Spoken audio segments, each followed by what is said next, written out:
कदी कदी ते बंदे दी बेइज्जती हुंदी है अपनियां गलत हरकतां दी वजह तो, कदी किसी तलक वास्ते वाले बंदे दी वजह तो बंदा बेइज्जत हो जाता है। कदी किते इंज भी हो जाता वे कि बंदे दी गलती भी कोई भी नहीं हुंदी, ना बंदे नूं अगे दा पता ना पिछे दा, ते बेचारा बेइज्जत हो जाता है। मनीर ने अजी साहब आंदे ने जी असी टांगे ते बैठे सां, जांदे सां पै, एक कोलों दी ना टांगा आया बड़ी स्पीड ते साडे कोचवान ने उहनूं वेख के ना ते अपना भी टांगा तेज़ कर दिता। दूजा जिहड़ा सी अगे पिछों स्पीड ते आया, भजाई जांदा सी, साडे ने भी नाल भजाना शुरू कर दिता।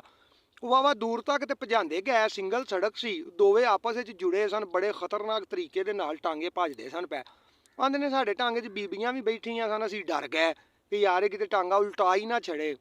आंदे असीं बड़ा रौला रूला पाया, उहनूं आख्या कि यार शर्म कर, टांगा मट्ठा कर तूं। आंदे नहीं मट्ठा तो उन्हें कर लिया, लेकिन वो दूजे टांगे वाले दे नाल रल के ना ते उन्हें उहनूं आख्या कि आ मेरे नाल बैठियां सवारियां बगैरत ना हुंदियां ते तैनूं मैं दसदा टांगा अगे किवें लंघाई।